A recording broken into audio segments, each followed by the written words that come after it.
at Salt City Brewing. Everyone's been really nice to me in Hutchinson, except at Salt City, where I entered the trivia contest and I didn't do very well. So if my team's out there, I apologize, guys. And if you all are going there next week to play, the answers are nitrogen, the Green Bay Packers, Pachisi, and Suriname, in that order. So, all right, I'm here to talk about Bruce McCandless II, my dad, and wonders all around. I say he's the real Buck Rogers. I also call him the man you never knew.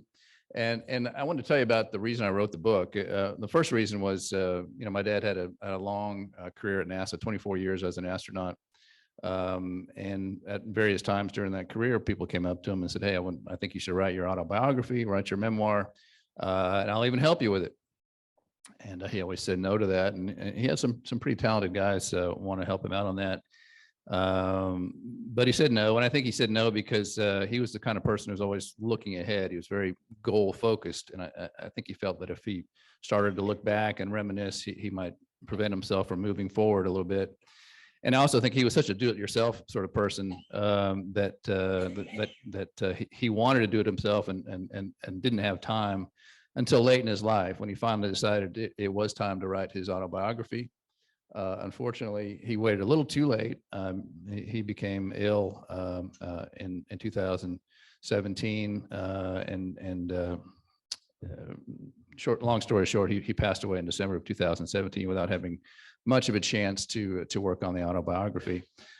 So the book is my attempt to do it for him and to write his story. It's not exactly the book he would have written, because I'm not the person he was. Frankly, I'm not as smart as he was. I'm certainly not technical minded, but it's more of a narrative, more of a personal history of my dad with the space stuff as well. Second thing I'd note is that I thought it was important to write the book because so many people know this image of Bruce McCandless II in space. It shows up all over the place, as we'll discuss. And the odds are you've heard his voice as well on some of the Apollo 11 CapCom recordings. And he was the CapCom in Houston when Neil Armstrong and Buzz Aldrin first set foot on the moon back in 1969. So if you listen to those recordings, you'll hear the voice of Bruce McCandless. So many of you have heard the voice and seen the image, but you may not know the person. And the other reason to write the story is just because I am a writer, and it's a great story, and it was right there in front of me. So there we go. That's wonders all around. I'll sort of take you to a little bit of my dad's life. He was born into a Navy family. Both his grandfathers were naval officers. The man on the left is Willis Bradley. His maternal grandfather, he was a Medal of Honor winner during the First World War. Then we have Byron McCandless, who was a Commodore who operated a destroyer base in San Diego during the Second World War. The third picture over is Bruce McCandless I, Dad's father, my grandfather, who served with distinction during the Second World War during the one of the naval battles off Guadalcanal in 1942. And then, of course, at the end, you have this little fella who's even now sort of looking with trepidation at this legacy he has to uphold. But Dad decides very early on, in fact, shortly after witnessing the attack on Pearl Harbor as a 4-year-old, that he wanted to follow in his dad's footsteps and become a naval officer. And in fact, he did so. Before that, though, he had a lot of growing up to do. He was a pretty normal kid, liked being outside, liked horses. Oh, I'm pushing the wrong button here. Oh, there we go. Loved animals, loved being outside, like trains and planes, like a lot of kids, and he loved science fiction. And among the science fiction characters of the day back in the 30s was this fellow, Buck Rogers. Oops, a little too fast there.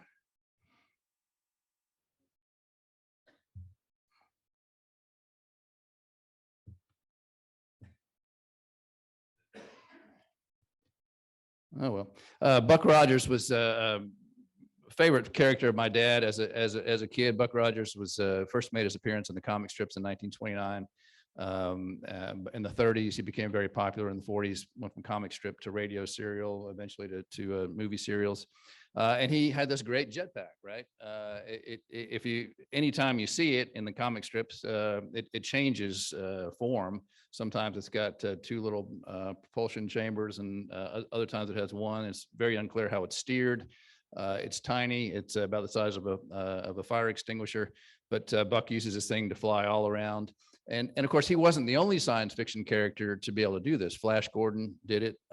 Commando Cody did it. In modern times, Rocket Man has a variety of devices built into his uniform that allows him to fly. The Rocketeer, a movie from the 90s, another example of jetpack equipped superheroes. And this sort of thing made a huge impression on my dad. It sort of faded a little bit as he got older, but it was always there, and he was always enthralled and inspired by these jetpack characters. He goes to the Naval Academy, as I mentioned, to become a naval officer. He wants to be a submariner at first. He thinks submarining is going to be where it's at scientifically, until the Soviets send up their satellite in 1957 during his senior year, and he's a member of the radio club. So he and some buddies run up to Dad's room, and they rig an antenna, and they manage to pick up Sputnik's radio broadcast as it flies overhead. He always characterized it as saying beep, beep, beep, which is Russian for "we will bury you." And he decided then and there that, hey, I'm going to go become a pilot.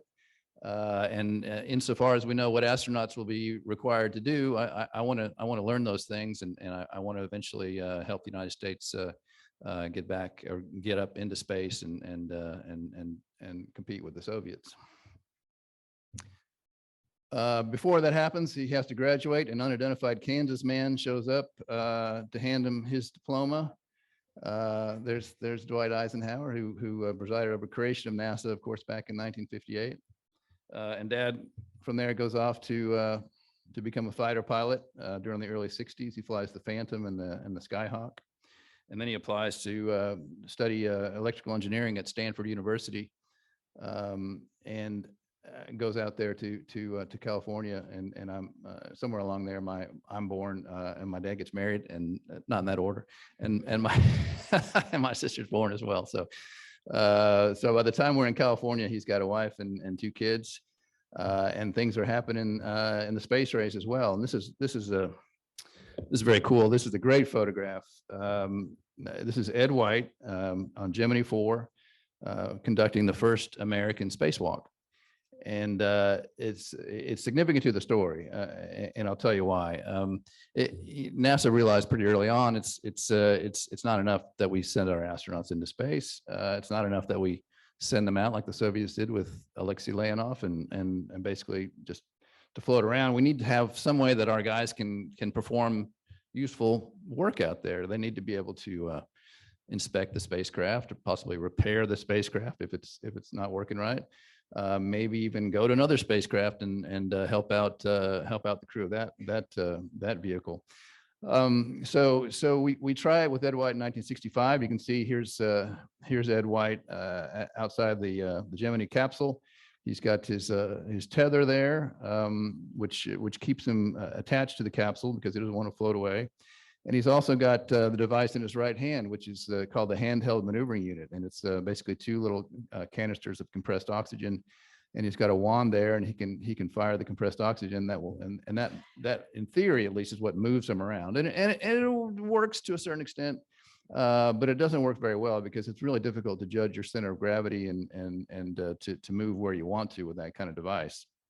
And the tether turns out to be a pretty big hindrance, and people realize early on, hey, we're not going to be able to do much if we're constantly having to deal with our tether floating around us and possibly encircling us and maybe even turning us upside down.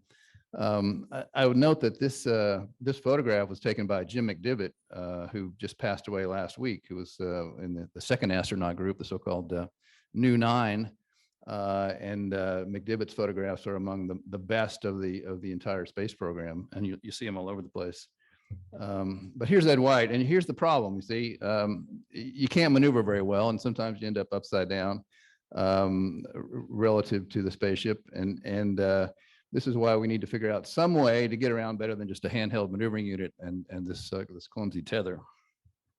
Well, lo and behold, the Air Force has an answer. It's called the Astronaut Maneuvering Unit. It's a jetpack, and you can see astronaut Gene Cernan here is getting ready to test it. He's doing some simulations here on Earth. You can't see the jetpack very well because it's on his back, but you can see that he's got what look like slinkies on his legs. Those are actually metallic pants. They call them the stainless steel pants because the astronaut maneuvering unit, this jetpack, fired out hydrogen peroxide gas, which was very, very hot and could burn the astronaut if it contacted him. And so they designed these special metal pants. I don't think you can still get them, but they've also got, if you look here, the jetpack comes with what they call bazooka nozzles, which is around gas. So use of hydrogen peroxide fuel was always going to be a problem, but Gene Cernan was willing to give it a try, and he tried to take the AMU out on Gemini 9. Unfortunately, he got tangled up in his tether and became so overheated and overexerted himself so much that NASA and the commander of the mission finally called it off and said, come on back in, we'll try another time. And that really soured NASA for a time on this idea of the jetpack. There was going to be another test of it on Gemini 12, and Buzz Aldrin was going to take the jetpack out, but that was called off as well. And Gene Cernan called his Gemini 9 adventure the spacewalk from hell, and he was very vehement about tethers being a huge impediment.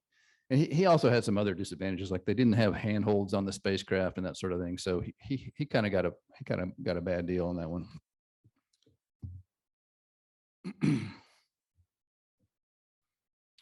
Let's see here. There we go. So Dad selected to be in the astronaut program in April of 1966. He's one of 19 men selected to be part of Group 5, and these are going to be the astronauts that NASA says are going to be Apollo astronauts. They're going to be the ones who go to the moon. It's a very exciting time for my mom and dad, obviously, and we moved to Houston, Texas. Let's see, there's one more slide here. There he is. Okay, there's the family. My mom, Bernice, my sister, Tracy, dad, and me. Let's see here.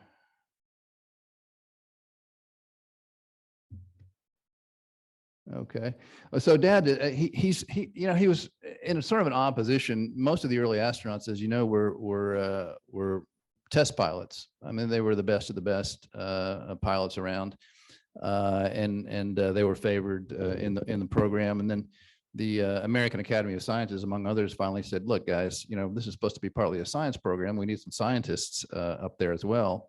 And so NASA started to look around for scientists to join the program. And Dad was really neither one. He had never gotten his PhD in electrical engineering, where he was studying plasma physics, and he was never a test pilot. So he was sort of an odd bird in the program.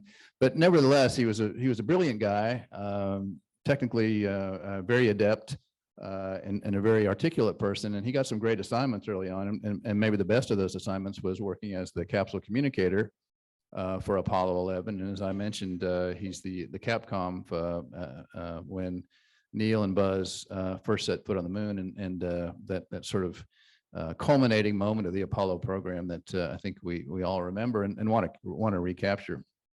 So that's sort of the high point of the early career.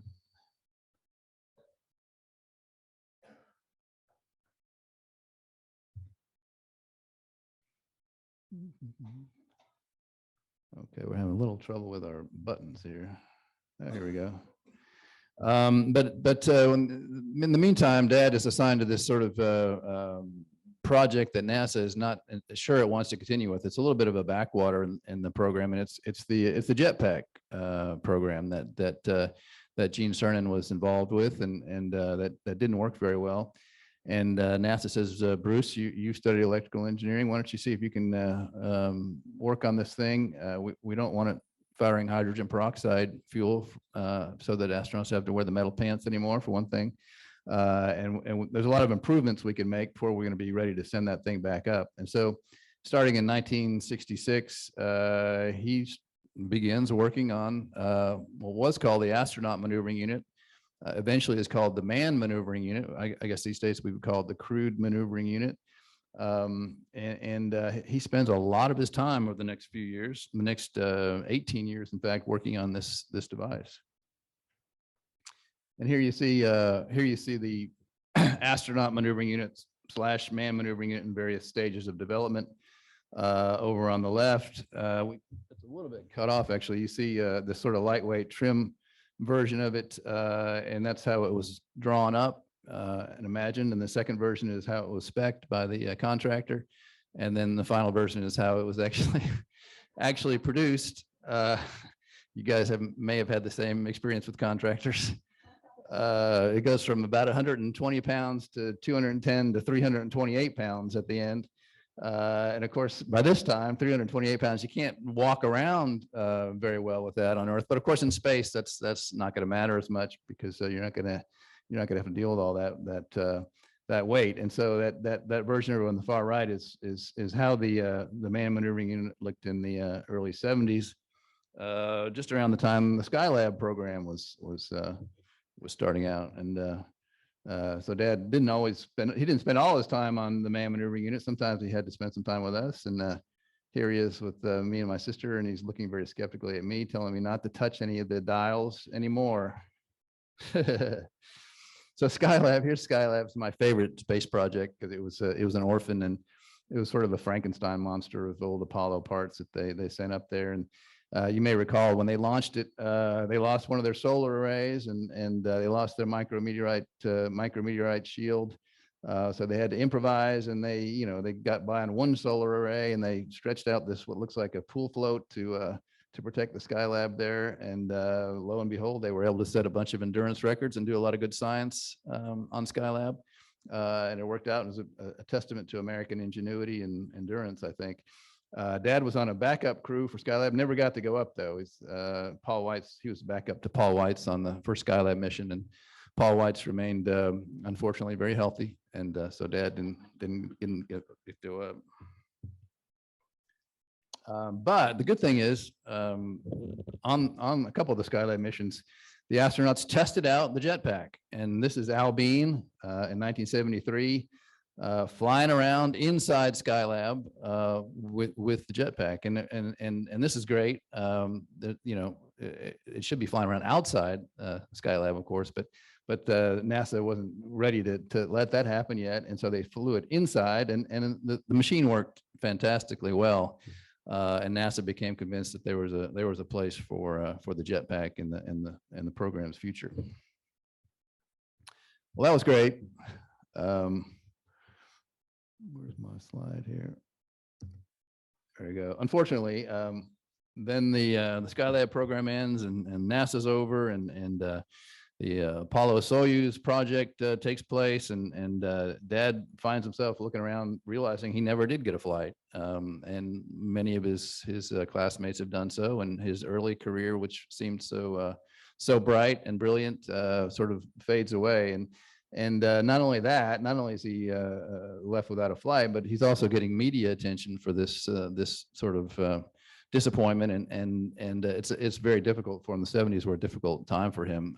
He was always used to being not only successful but immediately successful, and all of a sudden he's a washout, the rookie who never got a mission. And he did not like the media. He didn't pay attention to the media very often. But after he passed, I was going through his files, and I found 5 copies of this article in his files. So it's something that bothered him, I think, and some people would have walked away, but he decided he was going to stick around and do what he could to get a flight one way or the other. And the way that happened was through the space shuttle. Oh, I wanted to mention this. In his spare time, Dad was an environmentalist. So was my mother, by the way, and big conservationist. And so during this time, we dealt with a succession of animal rescues, some more successful than the others. We had a family of screech owls, and we had a loon that we took care of in the garage. Dad built an aquatic habitat for them, Then you see that picture of the poor little nighthawk there. It looks like an owl being hanged for something it did. It's not actually being punished. It's being rehabilitated. That's a nighthawk sling. And Dad, being the engineer he came up with a schematic there, and he's got the wire gauge required and the pulleys and counterweight and that sort of thing. And the device holds the nighthawk up so that it doesn't fall over on its injured wing, and eventually we're able to release it. Okay, so the space shuttle. Everyone remembers the space shuttle. It's a gorgeous spacecraft. It had some issues, as you know, but it was a very attractive machine. And in theory, it was going to be able to go into space and come back no problem, because it had these thermal tiles that would protect it from the heat of reentry.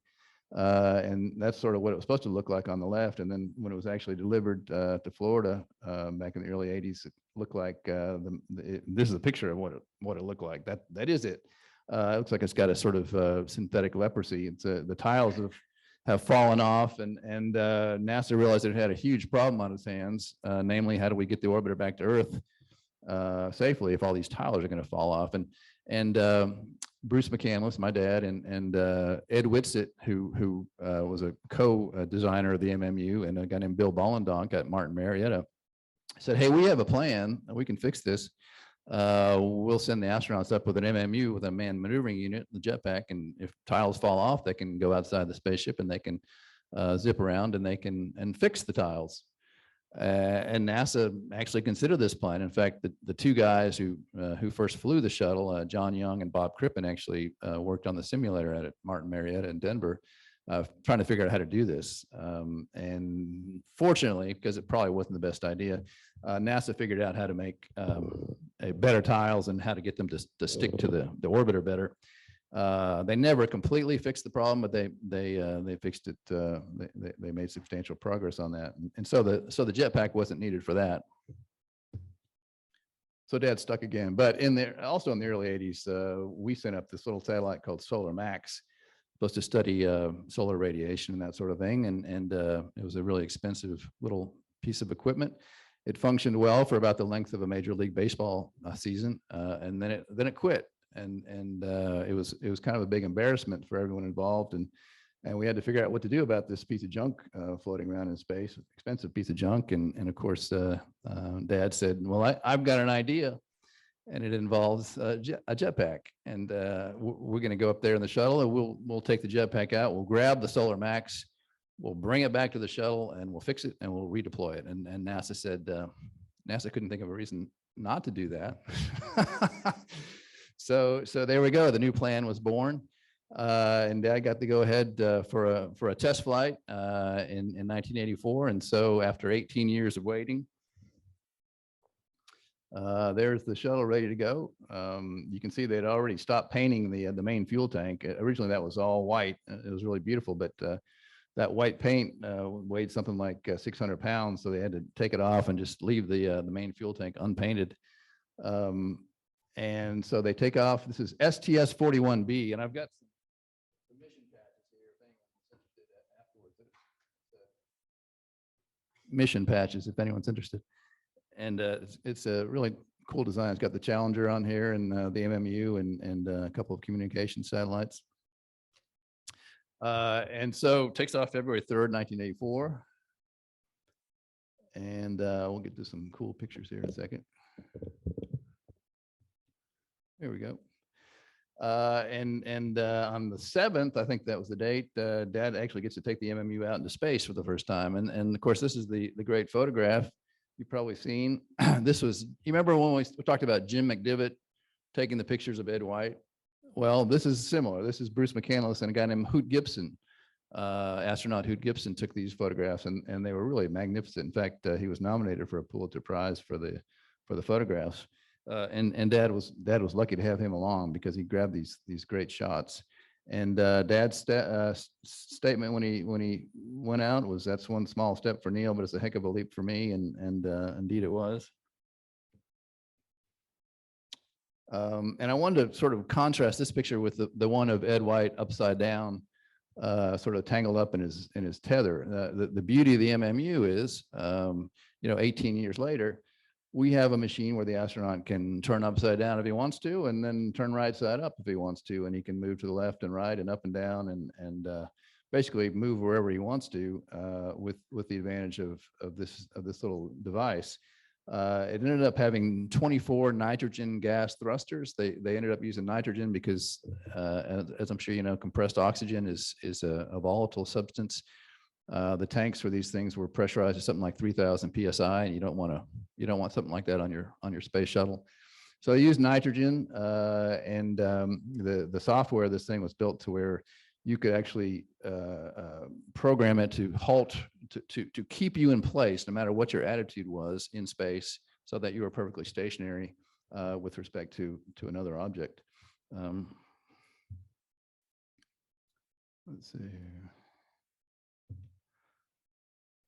Dad eventually took it out about 320 feet away from the orbiter, at which time it started to get hard to see him.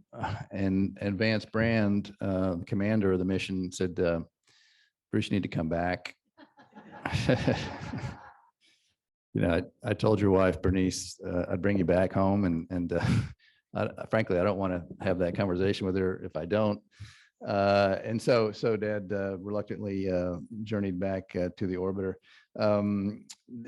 Dad was Bruce McCandless II was a pretty fearless character. I never knew him to be scared of anything, but it turns out the plan was for him to back out away from the orbiter around 300 feet, and then turn around with his back to the orbiter. And he never talked about it, but you'll notice he never does it, which I can hardly fault him for, because I wouldn't have done it either. All right. So here's the cool shot of this is Dad took this photograph coming back in toward the orbiter, and you can see the payload bay. You can see the two observation windows sort of on the anterior of the orbiter, and you can see where you can see the windshield where the commander of the mission and the pilot sat, and you can see the robotic arm there, the remote robotic arm, the Canadarm as it's sometimes called, because our friends to the north designed and built that. And you can see another astronaut in there, and that's Bob Stewart, an Army officer, former Black Hawk helicopter pilot and designer, and he's getting ready to test the remote arm. He also tested the MMU on that mission. A lot of people don't realize that, but he did the same sort of things my dad did. And unfortunately, he wasn't able to use the remote arm because the foot restraints didn't work right. And so another guy volunteered. It was a guy who had been waiting a long time to get in space, and it was my dad. And he said, "I'll do that." And so he jumped on the remote arm, and Ron McNair, astronaut Ron McNair, maneuvered him around, and you get this fantastic shot. I'm actually not sure who shot this. It may have been McNair, or it may have been Hoot Gibson. But again, just a beautiful shot. So how are we doing on time, Maria? Okay, so just a few more minutes. Yeah, okay, good. So the MMU, you're up there in space, you're traveling around 17,500 miles per hour. This STS-41B was up at about 160 miles above Earth. And when I was writing the book, I actually talked to Hoot Gibson about that. I said, Hoot, it's fun to call him Hoot. I said, how high were you guys? What was your altitude? And he said, I'm not sure. It was probably around 160 miles. And I said, so you guys, you don't remember that? And he said, he went on several shuttle flights, so it had faded in his memory, but I thought that was pretty interesting that those guys were able to talk about more or less their altitude. And of course, up there, you're orbiting the Earth at about every hour and a half. And it's a pretty unparalleled view. So that's the MMU. Let's see, and that was a big part of Dad's career. I think he was very proud of it, and it's sort of the I'll say this mission was the first to both take off from and land at KSC down in Florida. And there they are after the flight. There's McCandless Stewart behind his hand, and Ron McNair. Let's see here. Yeah, okay. So we were talking a little bit about images of man flying, and you can see here's Icarus, and here's the Rocketeer, and here's this gorgeous sort of painting of Bruce McCandless II. I think that's called A Pocket Full of Jewels, or something like that. And it's just this amazing view of the MMU against the Milky Way. And you know, the MMU it's sort of become an iconic image. It shows up on posters. It's you can see it on the cover of the Japanese version of National Geographic. You can see it on the cover of an old Radio Shack magazine. There's an action figure. There's a Michelin man is trying the MMU out in that ad up on the upper right. I've got a pair of socks with the image on it. It's almost become an icon, an image that's emblematic of space exploration and of our aspirations. And you know, my dad certainly never thought it would happen that way. Didn't expect it to happen that way, but I think he was immensely gratified that that image has become so ingrained in our culture. The other project I want to mention just before we go that he worked on for a long time, he started in 1978, I think, was something you've probably heard of as well. Oh, I'm sorry. The MMU, other uses of the MMU. It was used to retrieve satellites in 1984. You could see astronaut Dale Gardner there going out to rescue a satellite, a communication satellite. They brought that back to the shuttle and brought it back down to Earth and fixed it, sent it back up. But after the Challenger explosion in 1986, NASA's culture became very safety conscious. Maybe justifiably, I don't know. I'm not criticizing. They became very conscious about protecting astronauts, and they really got the idea in their heads that they didn't like astronauts flying around in jetpacks anymore because they could float off and be lost, and that's not a good look for the agency.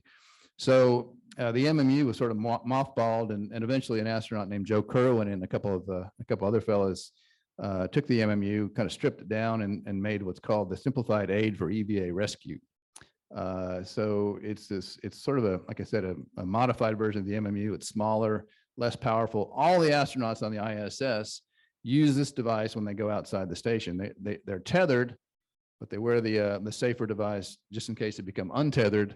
They can use the nitrogen gas jets to maneuver back to the space station. So the MMU is still around, but it's safer these days. So that's one way to think about it.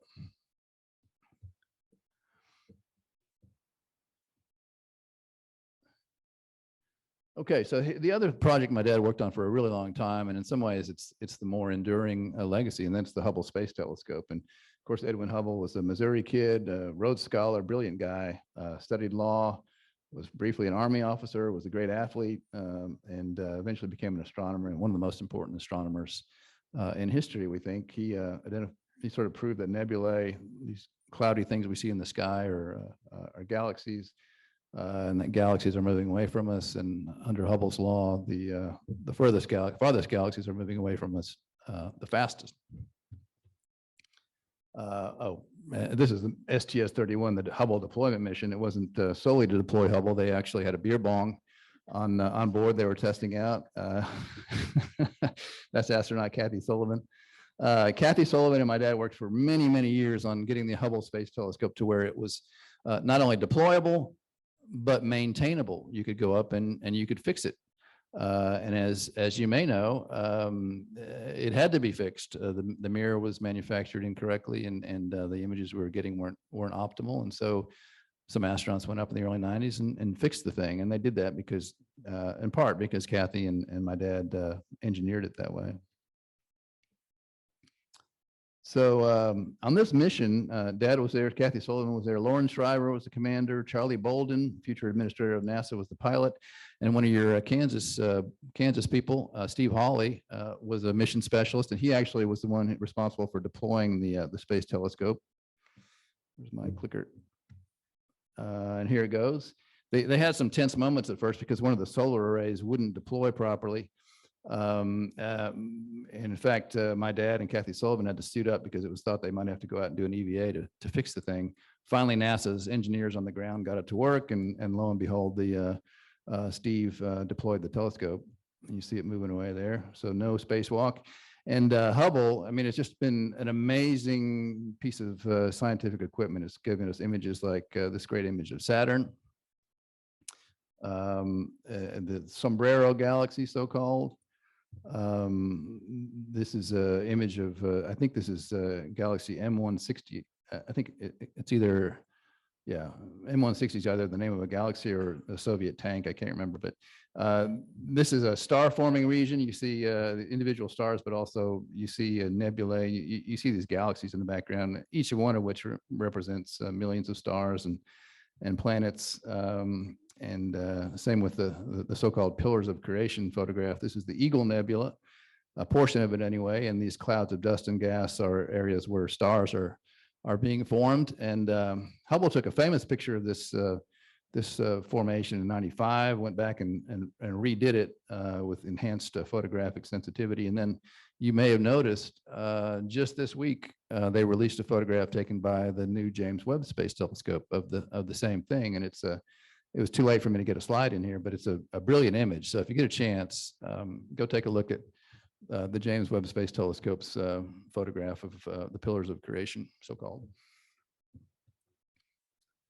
A friend of mine at the University of Texas is an astronomer. He's using Hubble even now to study exoplanets, these planets that orbit stars outside of our solar system. This is a hot area of scientific endeavor these days. You know, the first exoplanets weren't really even imaged or seen until 1992. But in the 30 years since then, we have now cataloged something like 5,000 planets orbiting other stars. Not a day goes by when you don't look in the newspaper or some magazine and someone's talking about a planet where diamonds fall from the sky, or that's made out of tungsten, or, you know, all kinds of crazy speculation that scientists aren't supposed to do, actually, but they do it anyway. You know, Hubble is being used for exoplanet astronomy.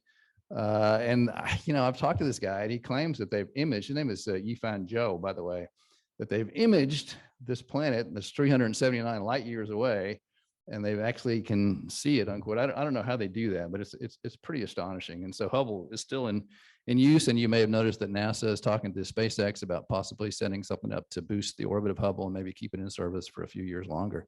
It's been up there 32 years now. It's expected to be up there about 15.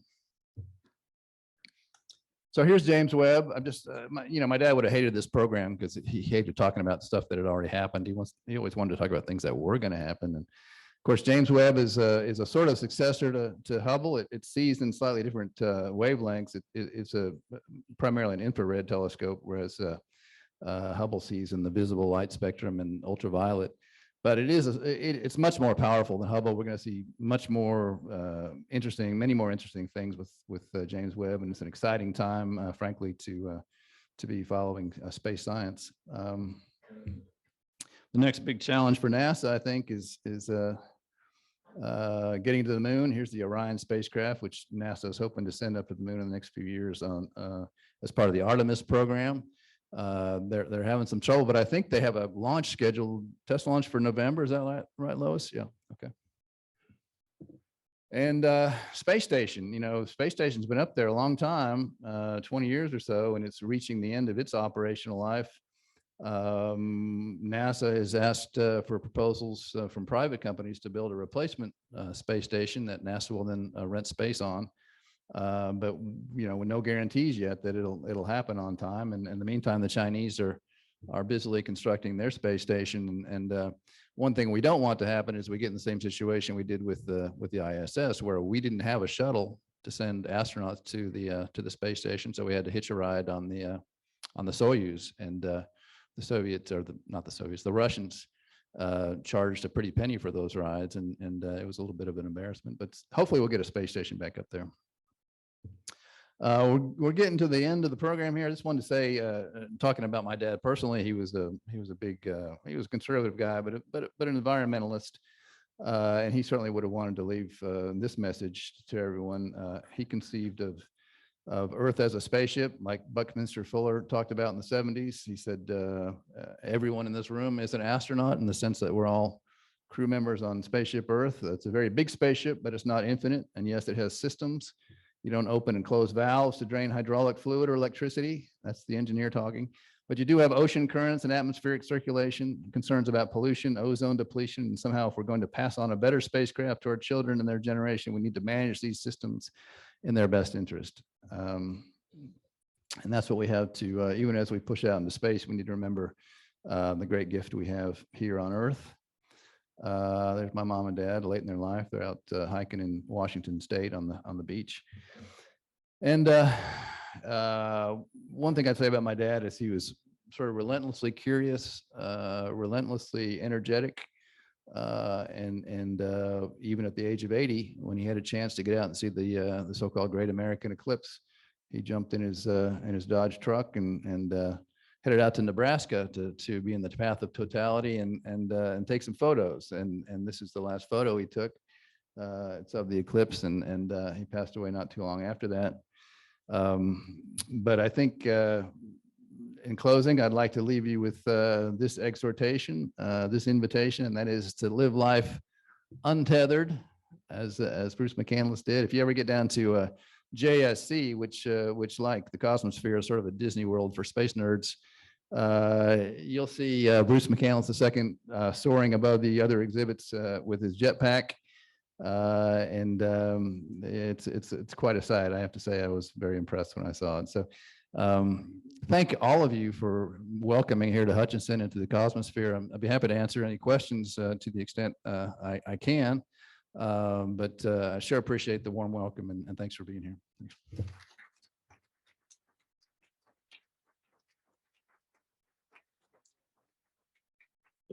I want our folks on Zoom to know they're welcome to ask questions too. I know a few have already sent some in. So while you're thinking about your questions, let's hear one from Zoom.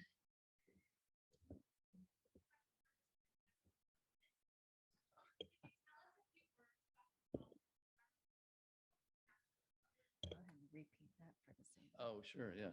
So a few words about, I think I know who sent this question, by the way. You said he's from Finland? Yeah. Okay. And I think it's my friend Johannes. Say a few words about my dad's environmentalism and conservative conservationist bent. I don't know where it came from exactly, but he and my mother, who didn't have a lot in common other than this, were sort of fanatical about animals and animal protection and that sort of thing. And like I said, Dad became interested in bird rehabilitation in particular, but all kinds of wildlife rehabilitation in the 70s. He actually got a license or a permit from the state of Texas to do this. He became the president of the Houston Audubon Society. And occasionally when he had spare time, he'd go out and photograph some of the chemical refinery plants around Houston when they were venting various sorts of toxic gases. And and of course he would report that to the relevant authorities in Texas, and they'd say, "Well, that's great. keep it up." Speaking of the refineries, of course, but he sort of kept that bent all his life. There was a case up in Colorado where a rancher had killed a mother bear and 3 cubs, even after they had climbed up a tree and weren't harming anyone. And my mom and dad spent time going to the trial of the guy who shot the bears and writing to the newspaper about the injustice of it all. And so I don't know exactly how to explain it, but they were big conservationists in that sense. Yes, sir. Several years ago, the astronaut Edgar Mitchell spoke at Salina and reported when he was in outer space, he had an unexpected mystical experience when he looked back at planet Earth. Did your father ever?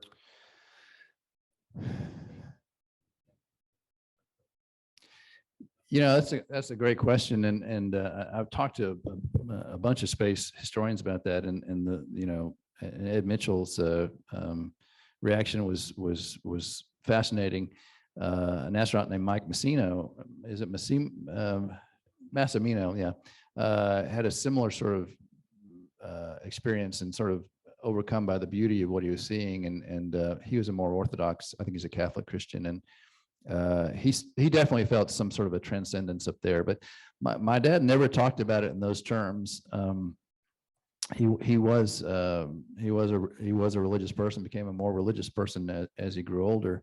But he was also a very practical person, and I'm glad you asked that, because really the book is an attempt by me as a writer to understand what he must have been feeling, and to describe that in more poetic terms than he allowed himself a lot of the times. I mean, people would ask him how he felt, and he'd say, "Well, I was kind of cold out there." And they said, "Did you have any mystical experiences?" And he said, "No, I had 3 different radio feeds coming in my helmet, so I didn't have time to do that." But he was definitely they talk about the overlook effect. This idea that you get up there and you see the Earth as one thing, as one entity, and you don't see the political divisions, and you don't see you don't see the political parties and that sort of thing. And he definitely subscribed to that view, that he came back a slightly different person as a result, just like Ed Mitchell did. I think Ed Mitchell said, you get up there and you see the Earth as one body, and you think, I want to take the politicians, I just want to grab them by the scruff of the neck and say, we need to work together. And so he had a lot of that sort of reaction. He just didn't describe it in quite the same way that Ed Mitchell did. Yeah. Oh yeah. Yeah.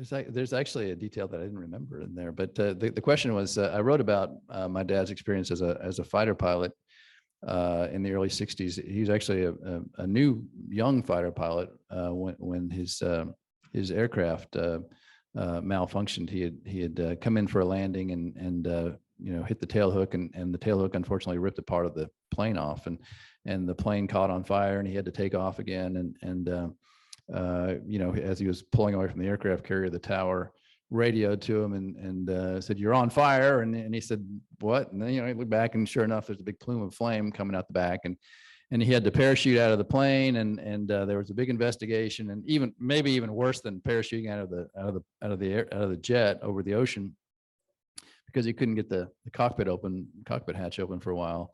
The Navy then had to investigate what happened and whether it was pilot error and that sort of thing. And it took months to resolve, and they finally said, no, there was a crack in the lower fuselage, and that's what happened. The airplane just broke, basically. But the reason I was able to get all that detail is because my dad was such a collector of things. He kept almost every piece of paper he ever touched. So he kept the official naval investigative file of that incident. And it had eyewitness statements, not only from him, but from people who were there watching, and the pilot who came and got him, and that kind of thing. And so there's all kinds of detail in there, very minute detail about how he took his knife and cut the parachute cords and that sort of thing. So I didn't make that up. That's all in the record. Yeah. Yes, ma'am.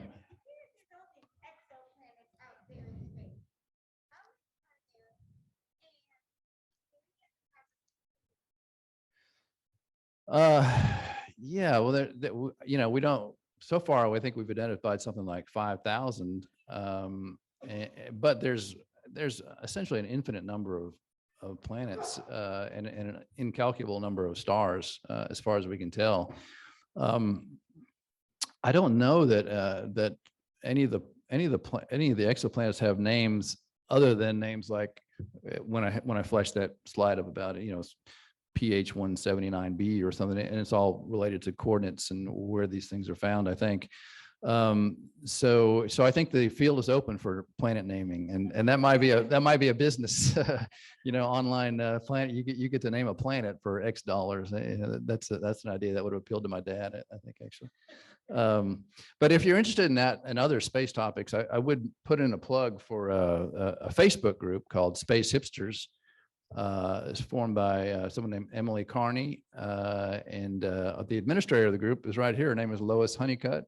She's a professor of history. Is that right? At University of Missouri, I think, right? Am I right? Yeah. And so she's the administrator of the group. We have 33,000 members. We're constantly talking about space, and all new members are welcome. So think about doing that if you are on social media at all.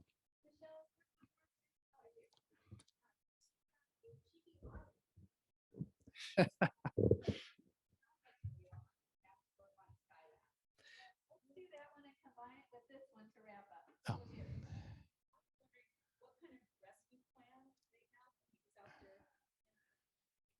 Yeah. So the two questions. One is there any archival film of some of the Skylab work that my dad and others did back in the 70s? And the answer is yes. In fact, I've got a few reels of it at home, but it's so expensive to figure out what's on it that I don't know what's on it. I've seen one of them. It's really tedious black and white footage of the MMU, one of the MMU's trial runs. Short answer, yes. And it could be some really cool stuff. We just don't know yet. One of these days, I'm going to see if I can get a museum to figure it out. And the other question was were there any notions for how you would rescue my dad if things didn't work out there? And the answer is not really. No, there was a plan, and that is that the orbiter would be maneuvered in such a way that they could go out, hopefully, and get close enough to where they could grab him, maybe with a remote arm, or maybe even physically. Maybe Bob Stewart will lean out and do it that way. The idea, Bill Bollendonk, who worked for Martin Marietta, said he had a meeting about just that contingency with the board of directors of the company right before the flight. They said, Bill, you're not going to embarrass us. We're not going to lose somebody on this thing. He said, no, if worst comes to worst, we'll take the orbiter over and see if we can grab him. And they said, oh, that sounds like a great plan. Who knows if it would have worked.